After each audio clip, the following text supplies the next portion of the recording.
Why did one breath of fresh air end an entire engagement? How could a short walk behind a wedding venue turn into a lawful split served in daylight? What happens when the man you humiliate refuses to argue, only to return later with proof? Before we dive deeper into this story, I have one small request.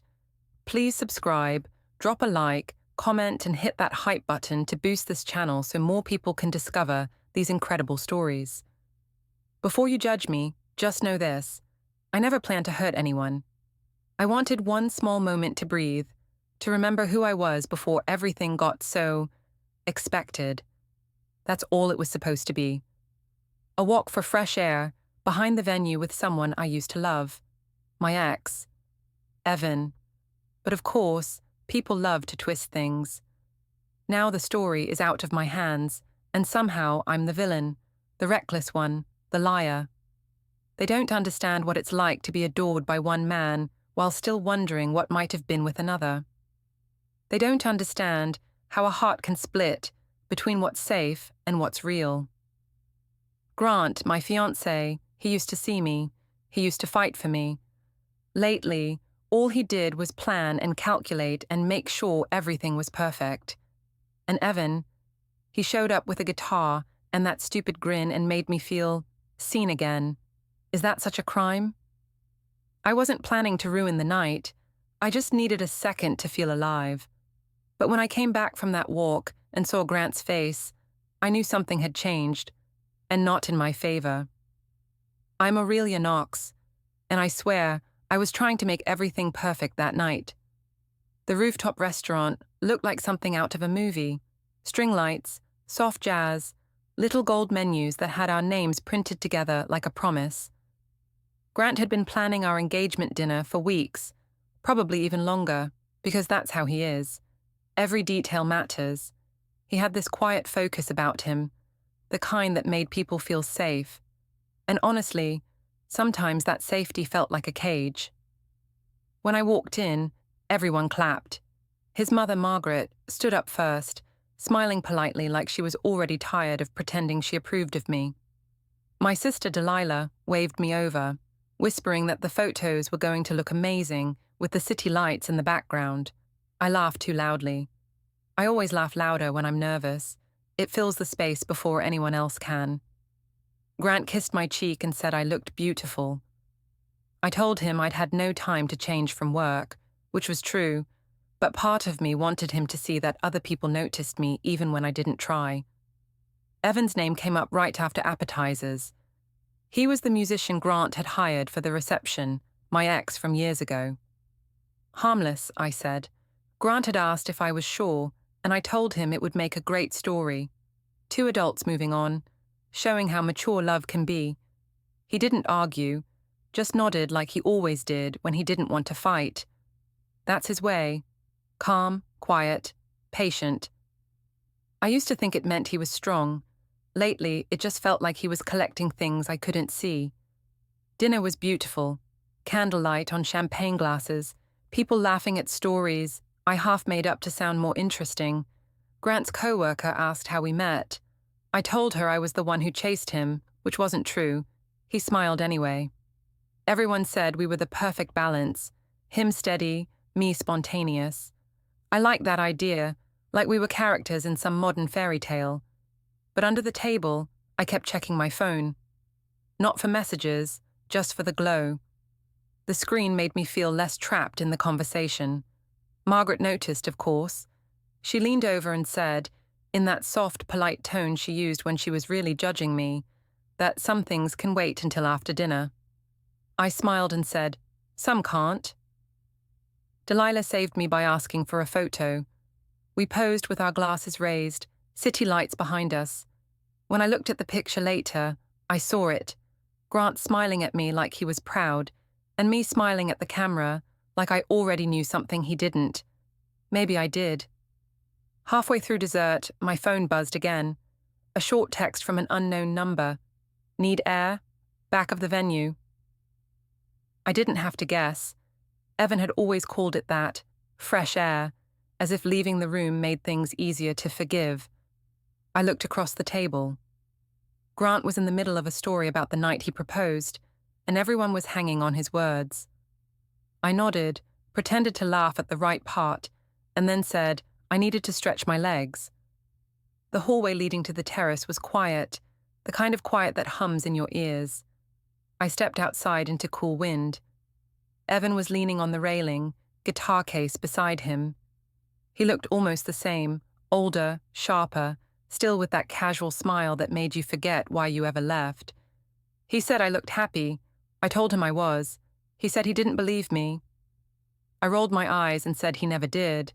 It was strange, standing there with him, while my fiancé sat inside, thanking everyone for loving me.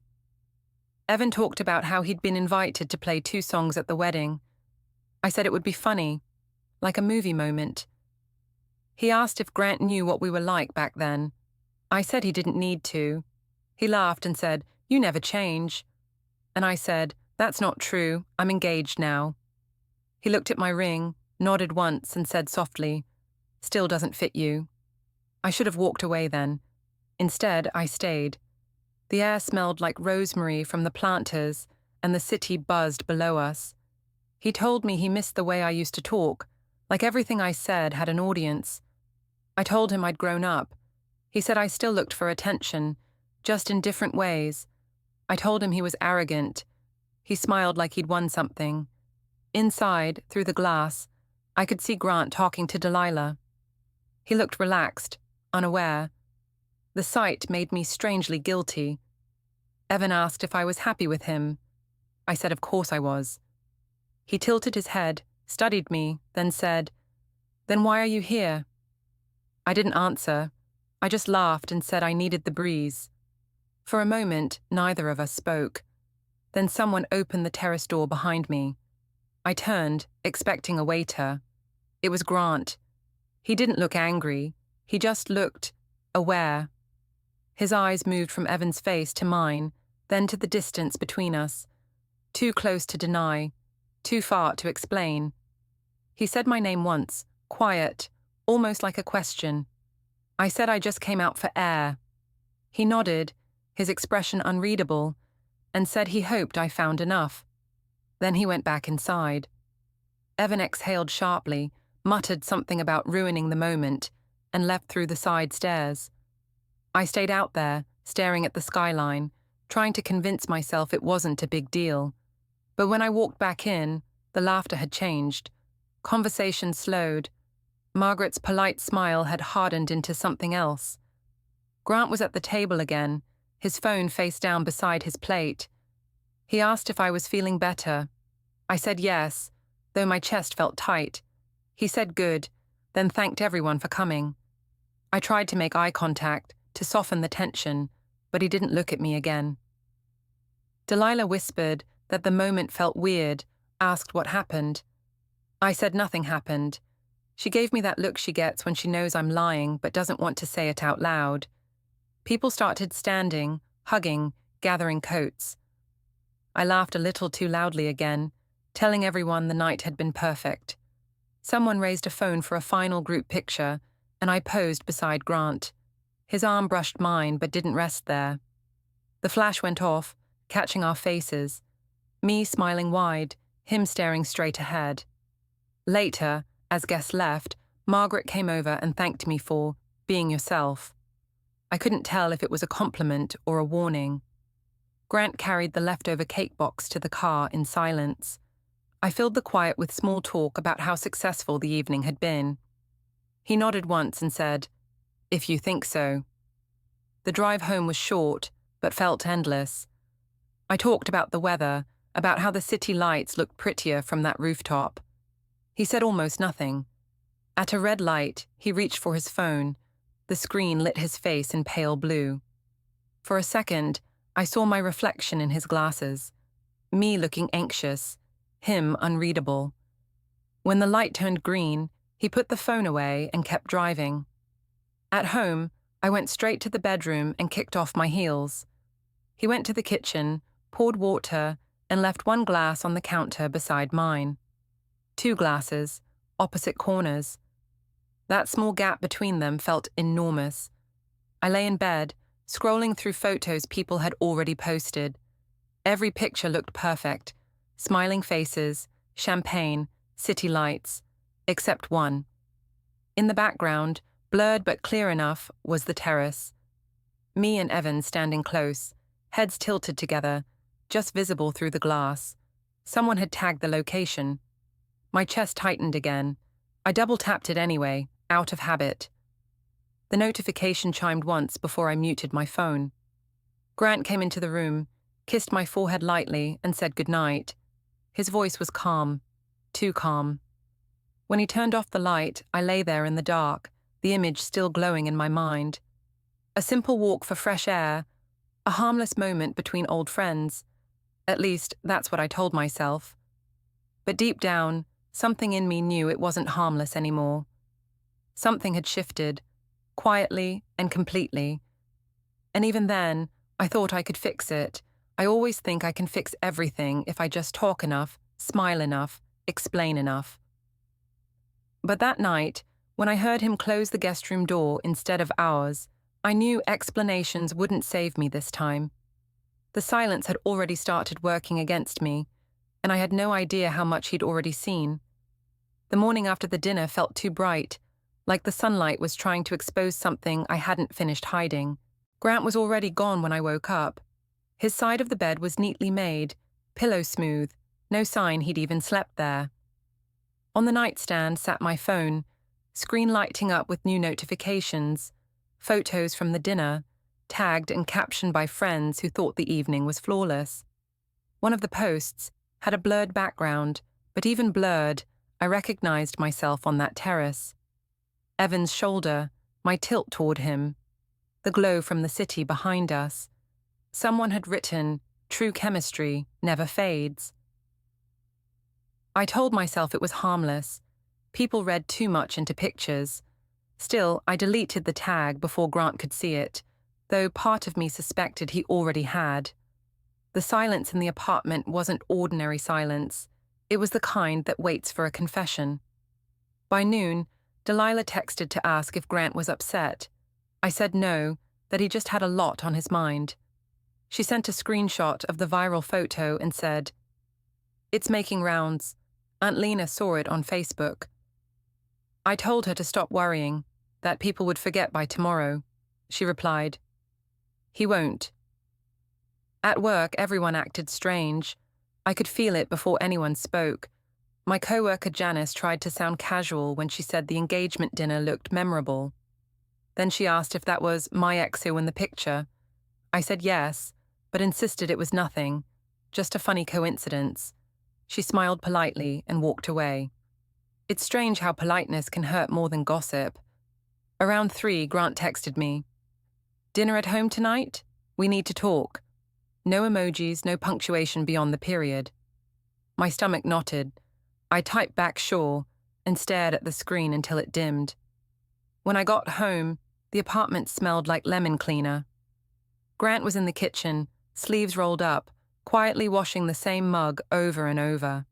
I said I'd had a long day. He said he could imagine. His tone was so even it scared me. He asked if I'd enjoyed my walk. I said yes, then corrected myself, said it was just a few minutes outside. He nodded, said he figured. I waited for a fight, but none came. He just asked if I wanted takeout or leftovers. That calm was worse than anger. I tried to explain that Evan had texted first, that it wasn't planned, that we only talked about the music for the wedding. He said he believed me. Then he added, "You just forget how things look from the outside." I said people always overreact online. He said, "I'm not talking about people." We ate in silence. The clink of cutlery was the only sound. After dinner, I followed him to the living room, tried to touch his arm. He didn't pull away, but he didn't move closer either. I told him I hated how everyone was twisting things. He said, "Then maybe stop giving them reasons." The words landed softly, but I felt them like a slap. Later that evening, I sat scrolling through my phone again, convincing myself that the best way to fix things was to post something normal, something that made us look fine. I found a photo from the night before. Grant smiling during his toast, light catching his wedding band. I cropped it, captioned it, "Grateful for my person." Within minutes, the comments poured in. Hearts, congratulations, a few, ignore the haters. I felt better for a while, at least until I heard the faint buzz of the printer from the guest room. The sound came again, steady, mechanical. I called out, asking what he was printing. He said, "Just sorting receipts." I almost joked about how organized he'd become, but decided not to. When I peeked in, he was closing a drawer, something metallic clicking as it locked. The next morning, he left earlier than usual. On the counter sat his coffee mug, spotless, and beside it mine, half full, gone cold, two opposite corners again. A small yellow sticky note lay under his keys. It said, "Bring forms." No explanation. I wanted to ask what forms, but pride kept me still. At the office, the gossip had shifted into whispers. I overheard someone in the hallway say, "Her fiancé looks so tense in every photo now." I pretended not to hear, but it stuck with me. During lunch, Janice showed me a short clip someone had reposted from the dinner. Me stepping onto the terrace, Evan following close behind. It wasn't even 10 seconds long, but it looped endlessly. I laughed it off and said, "People love drama," though my hands were shaking. By evening, I convinced myself it was time to fix things. I ordered Grant's favorite takeout, lit a candle, tried to create a warm scene like nothing was wrong. He came home exactly at 8, same calm face, same silence. I told him dinner was ready. He said thanks and took his plate to the table. Halfway through the meal, I said, "You know people are twisting things that aren't even real." He said, "I know what's real." I tried to joke, said we could use the publicity, maybe we'd trend for a few days and then vanish. He didn't smile. He said, "I'd prefer not to vanish. I'd prefer truth." I told him the truth was boring, that people remember stories, not silence. He said quietly, "Stories have endings too." After dinner, I started gathering dishes, pretending to be busy. When I turned around, he was standing by the window, phone in his hand, screen glowing faintly. He typed something, waited, then set it face down. I asked who it was. He said work. I asked if he was sure. He looked at me and said, "What else would it be?" I wanted to say something clever, but the words wouldn't come. That night, he stayed up in the guest room again. I heard faint clicking, maybe typing, maybe the lock on that drawer. I stared at the ceiling until sleep finally caught me. The next morning, he was gone again. I found a new entry, written neatly on the kitchen calendar. Meeting personal. It was scheduled for Thursday at 10:30 a.m. I circled it, half teasing myself, half curious. By Wednesday, things between us had turned oddly polite. He'd text me about groceries, ask if I'd fed the cat, but never mention the photo.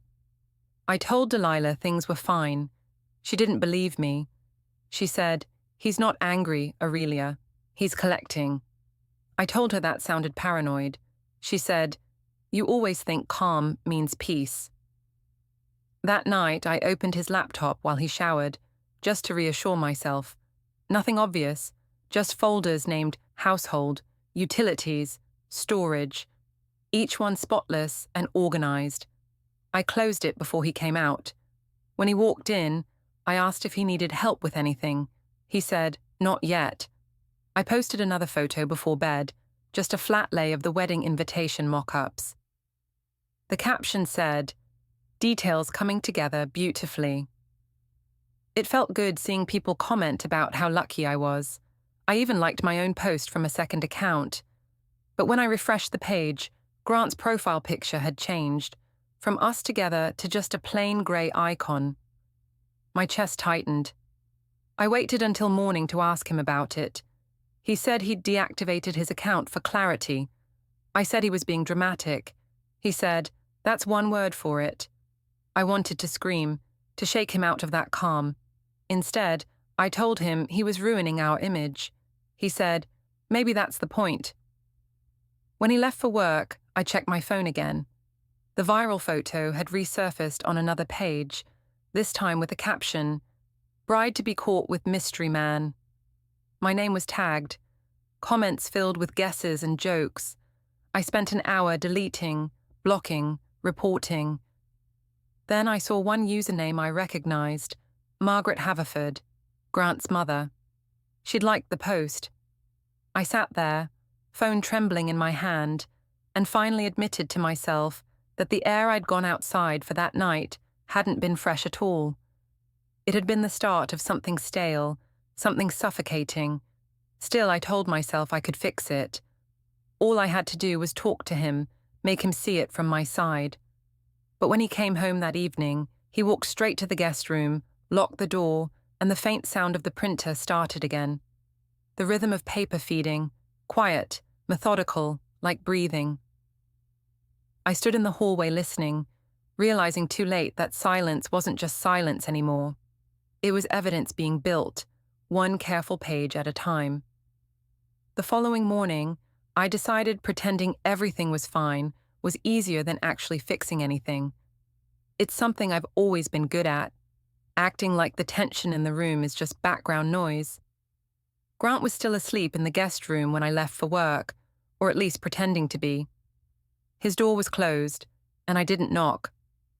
The apartment smelled faintly like coffee and paper, that odd mix that comes from a printer running too long. At work, people were still whispering about the photo, though now it had evolved. Someone had edited it, added a silly caption, "Fresh air with the ex hits different." My boss, Eric, called me into his office mid-morning. He said the situation online was creating distraction and asked if everything at home was stable. I smiled, told him it was just internet noise, that people exaggerate anything for engagement. He said he trusted my professionalism, but advised I keep my personal brand low-key until the wedding. I laughed it off, said, "You know the internet. Blink and they move on." But my voice cracked slightly, and I knew he noticed. When I left his office, I saw Janice glance away from her screen. On her monitor, I caught the reflection of that same photo again. Me and Evan, mid-laugh, looking like we'd just shared something secret. My throat tightened. At lunch, Delilah called. She said Mom had seen a gossip post about me and was worried. I told her Mom worries about everything. Delilah didn't laugh.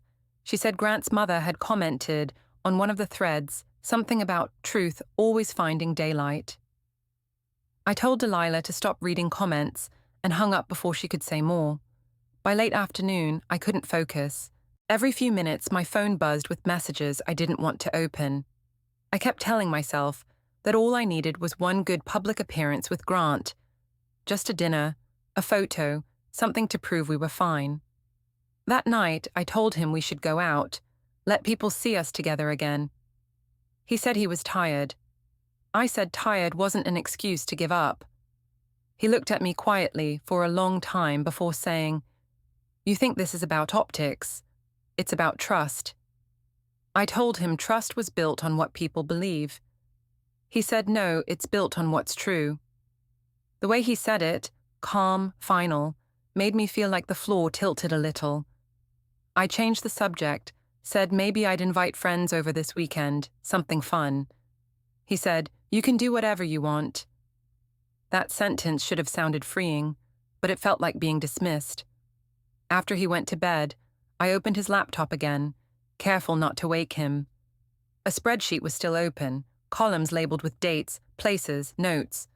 One entry said, "Venue Terrace, 9:47 p.m. Another, photo posted, 11:23 p.m.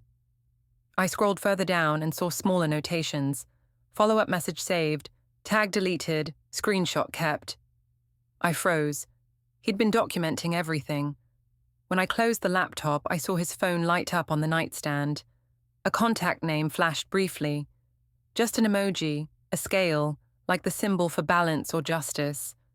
I reached for it, but it went dark before I could see more. The next morning, he was already gone again. The calendar on the fridge had a new reminder. Downtown, 11:20 a.m. I traced the letters with my fingertip, pretending it didn't feel like a countdown. At work, the whispers turned into jokes. A few co-workers had seen Evan's new video, a short clip of him performing the same song he played when we dated. The caption read, "Some songs never really end." People laughed, nudged me, asked if it was written about me. I smiled and said maybe. That was my first mistake of the day. By evening, the clip had been reposted with the dinner photo beside it. "Exes reconnect," the headline said. I wanted to call Evan and tell him to take it down, but I didn't want Grant to think I still talked to him. So I stayed silent and pretended not to see it. When I got home, Grant was sitting at the table sorting papers into piles. He didn't look up when I entered. I told him the whole thing online was getting ridiculous. He said, "It usually does when people lie." I snapped that I wasn't lying, that everyone else was just twisting things.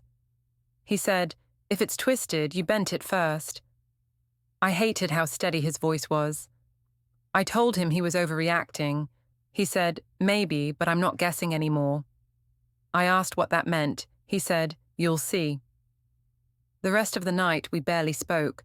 He sat on the couch typing on his laptop, while I scrolled through social media trying to bury every trace of the rumor.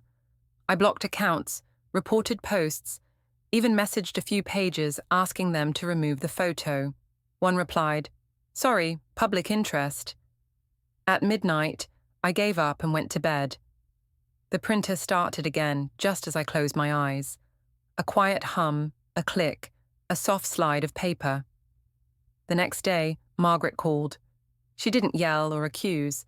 She just asked if I thought a wedding should begin with scandal. I said it wasn't a scandal, that people were making assumptions. She said, "Assumptions start with something visible." I told her Grant wasn't angry, that he was just tired. She said, "Tired men don't make lists." I hung up before she could say more. That evening, Delilah came over. She brought wine and tried to cheer me up.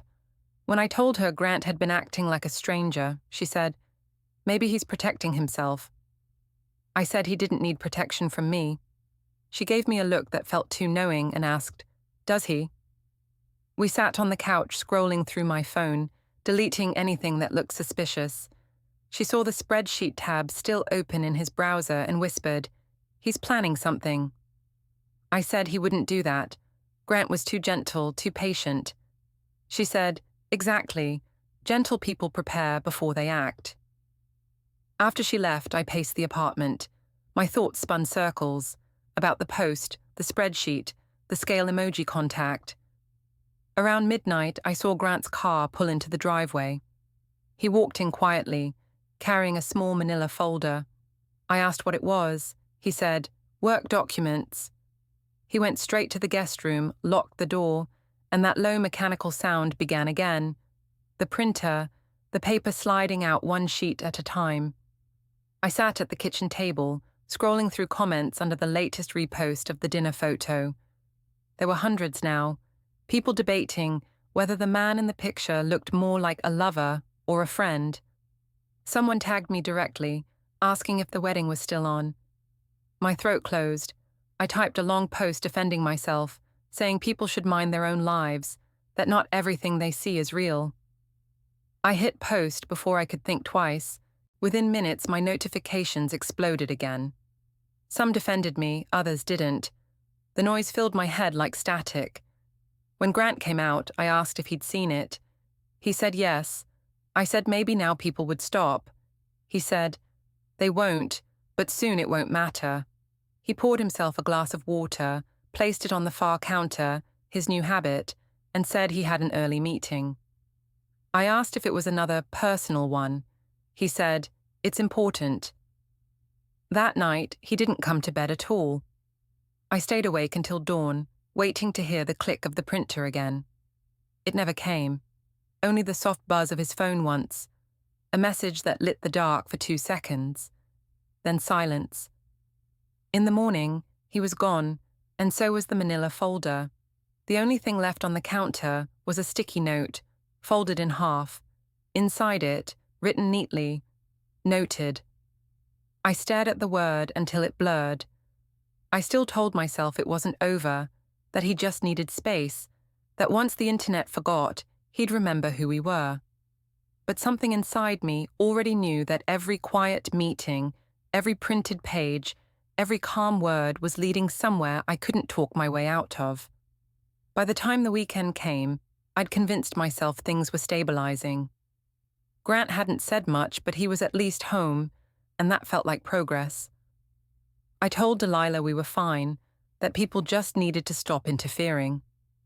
She didn't argue, though I could see the doubt in her face when she helped me pack boxes of decor for the wedding. She kept asking small questions, like if I'd talked to Grant about postponing, if we should wait until the online mess faded. I said no.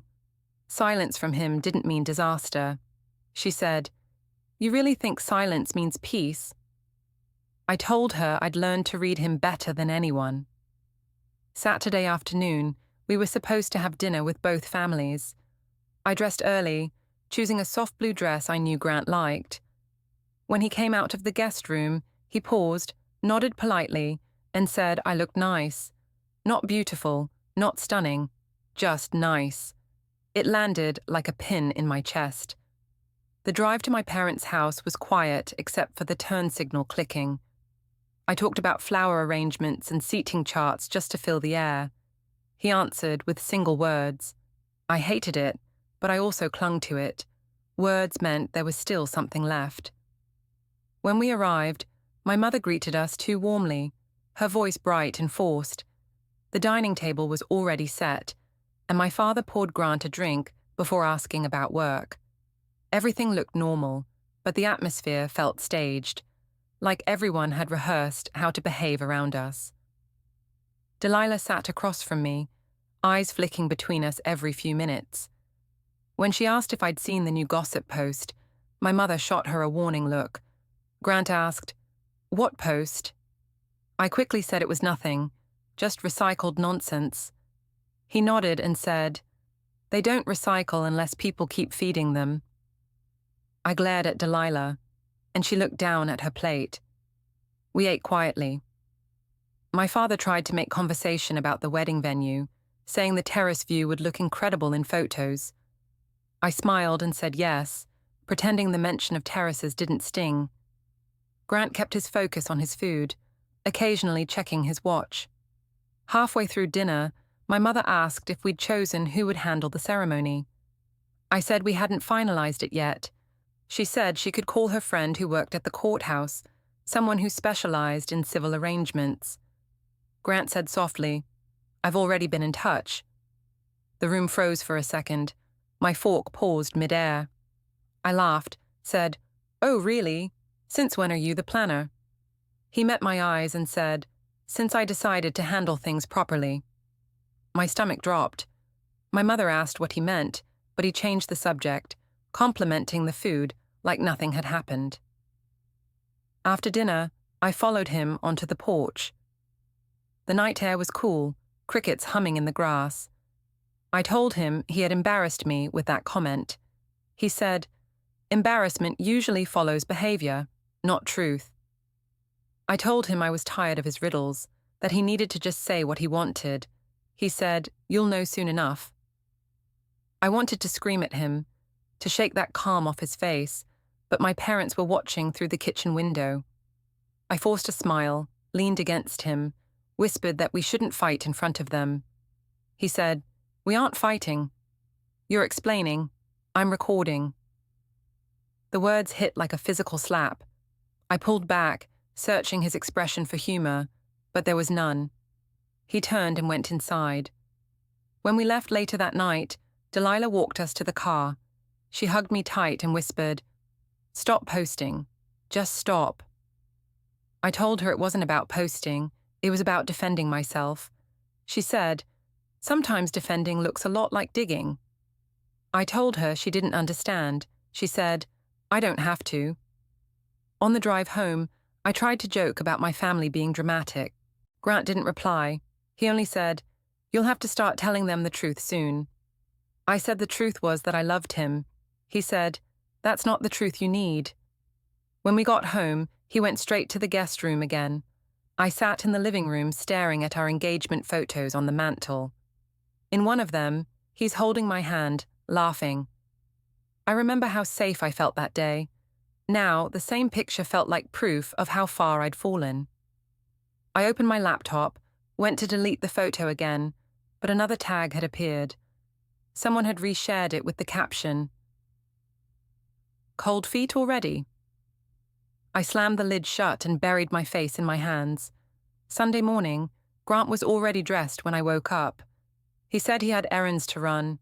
I asked where, and he said, "Just downtown." My heart started pounding. The calendar reminder flashed in my mind, meeting, personal. I asked if it was that meeting. He said, "It's nothing for you to worry about." I told him I didn't like secrets. He said, "Neither do I." Then he picked up a folder from the counter and left. I spent the rest of the day pacing. The apartment felt too small, too still. By afternoon, I couldn't take it anymore. I called Delilah again, told her I thought something was going on. She told me to stop making everything about me. I said I wasn't, that Grant was being cold, evasive, impossible. She sighed and said, "Maybe he's just protecting himself." I told her she was taking his side. She said, "I'm taking reality's side." That night, I went into the guest room for the first time in weeks. It smelled faintly of toner and detergent. On the desk sat a small black USB drive, labeled with a date. I picked it up, turning it in my fingers. The label read, "Last week's date," the night we had dinner at my parents'. My pulse quickened. I wanted to open it, but knew I shouldn't. I slipped it back exactly where it was. When Grant came home later, he looked tired but strangely satisfied. I asked if everything was okay. He said yes, then he added, "You might start getting calls soon." I asked from who. He said, "People who ask questions you should answer honestly." I tried to laugh, told him he was starting to sound like a detective. He said, "Detectives look for truth. I'm just preparing for it." That night, he slept in our bed for the first time in days, but he faced the opposite wall. His breathing was steady, almost peaceful. I stared at the ceiling, afraid to close my eyes. The next morning, I noticed his phone screen lighting up while he showered. The lock screen showed an email notification. Follow-up confirmed. Documentation received. I felt dizzy reading the words. At breakfast, I asked if he was planning something. He said, "You always think planning is a threat." I said, "Because it feels like you're building a case." He smiled faintly and said, "Sometimes building a case is the only way to stay calm." I didn't respond. I just watched him rinse his mug, wipe the counter, and leave the kitchen spotless. When the door closed behind him, I stood there in the quiet hum of the fridge, realizing that the man who used to hate confrontation was now preparing something I couldn't argue out of. Delilah texted later, asking if I was okay. I told her we were fine. She replied with one line, "He's not fine. He's finished." I threw the phone onto the couch and tried to convince myself she was wrong. Grant loved me too much to walk away. He just needed time, space, understanding. Words I'd been using for weeks to disguise my panic. That night, I scrolled through the photos of us again, looking for proof of who we used to be. Every picture showed me smiling at the camera and him smiling at me. I wondered when he'd stopped. The answer hit me in a way I couldn't deny, probably the moment he saw me step into the dark for air that wasn't clean at all. I turned off the lights and sat in the dark for a long time, listening to the faint tick of the clock and the soft, steady hum of the printer starting again behind the locked guest room door. Monday morning started with quiet so heavy it felt staged. Grant was at the kitchen table, already dressed, papers spread in perfect rows, like he was arranging evidence. The sunlight hit his hair and made the edges of his calm unbearable. I poured coffee, careful not to clink the cup. He didn't look up when he said, "You have interviews today." His tone was polite, neutral, too controlled. I said no, that I was working from home. He nodded once, still looking at the pages in front of him. A folded envelope sat near his elbow, my name written in his careful, tidy handwriting. I asked what it was. He said, "Later." I spent the morning pretending to work while refreshing my notifications every few minutes. The posts were still there, the same photo, the same tired comments. I wanted to message each person and explain, but the explanations sounded weaker in my head now. Every defense I rehearsed turned into a confession when I said it aloud. Around noon, Grant came over, placed a file on the counter, and said he needed to pick up some documents. I asked which ones. He said, "The ones that matter." When he left, I opened the file he'd set down. It wasn't locked. Inside were copies of receipts, timelines, even screenshots of messages I'd sent months ago, ones I thought I'd deleted. There was a printed email between him and someone named E. Thorne, advisor, confirming documentation received and verified. My chest went cold. I shoved everything back exactly as I found it before he returned. That evening, I decided to push back. I made dinner, lit candles, tried to look soft, safe, the version of me he used to chase. When he came home, he looked at the table, then at me, and asked if we were celebrating something. I said maybe a fresh start. He said, "You don't start fresh by pretending the stains aren't there." I told him that was a dramatic way to look at life. He said, "It's the realistic way." We ate in silence until I couldn't take it. I told him he was being cruel. He said he wasn't angry, he was clear. I said clarity didn't mean coldness. He looked at me, eyes unreadable, and said, "It does when you've burned all the warmth." I stood up so fast my chair scraped the floor. I said he was punishing me for something small, that I'd already suffered enough from the embarrassment online. He said, "You suffered from exposure, not consequence." I told him he sounded like a lawyer. He said, "Maybe I should have been one." I laughed bitterly, told him everyone was overreacting, that it wasn't even a real affair, not that it mattered now. His expression didn't change. He said, "I never used the word affair, you did." I wanted to throw something. Instead, I sank into the chair again and whispered that he was being unfair. He said, "Fairness stopped being your concern when you started rewriting what happened." After dinner, I followed him to the living room. He opened his laptop, typing as if I wasn't there. I asked what he was doing. He said he was making lists. "For what?" I asked. "Next steps," he replied. I told him he couldn't end things over a rumor. He said, "It's not over a rumor, it's over proof." I froze. My throat tightened. "Proof of what?" I asked. He didn't answer. He just saved a document, closed the laptop, and said he was going to bed. I didn't sleep.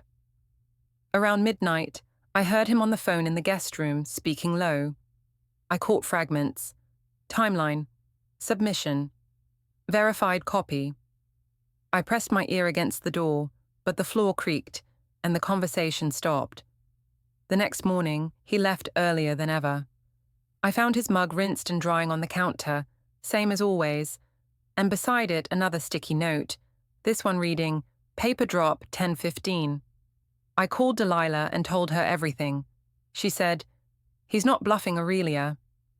I said I hadn't even done anything. She said, "You humiliated him in public. That's enough." I told her she was making it sound worse than it was. She said, "He's documenting, not reacting. That's what people do when they're past caring." I spent the rest of the day pacing, calling friends who didn't answer, scrolling through old photos of me and Grant smiling like we were bulletproof. Every smile now looked rehearsed. By evening, I decided to fight my way back. When he came home, I met him at the door. I told him I was sorry for the photo, for not thinking, for acting like the crowd's attention mattered more than his trust. He listened without interrupting. When I finished, he asked, "Are you sorry for what you did or for how it looks?" I said, "Does it matter?" He said, "It always matters." He sat down at the table, calm as ever, and folded his hands. "I'm not angry anymore," he said. "I'm finished." I told him not to say that couples fight worse and survive. He said, "This isn't a fight, it's closure." I grabbed his wrist, desperate. He didn't pull away, but his face didn't soften. "Grant," I said quietly, "I can fix this." He shook his head. "You fix things by explaining. You can't explain your way out of this one." I tried again, told him we could take a trip, leave everything behind. He said, "Running doesn't erase what's been recorded." The word recorded made my stomach twist. "Why are you acting like this is court?" I snapped. He stood, walked to the window, and looked out at the parking lot lights. "Because one of us already treated it like a show," he said. "I'm just making sure the ending is honest." I started crying then, angry tears, ugly and loud. He didn't comfort me. He just handed me a tissue and said, "I'll handle it properly." The calm in his voice chilled me more than any shouting could.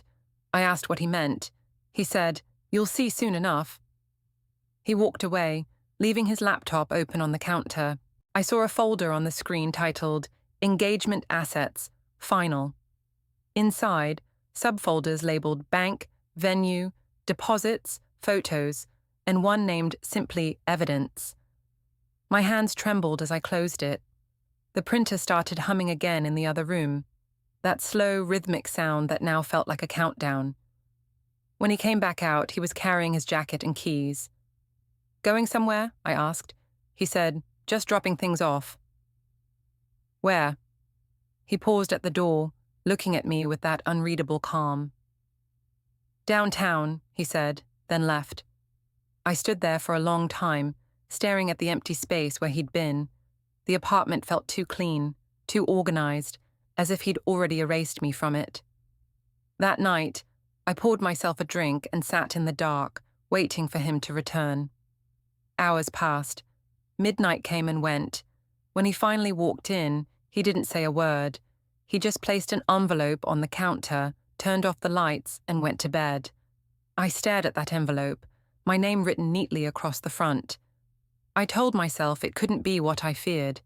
It had to be something else. A note, a bill, something ordinary. I didn't open it. Not yet.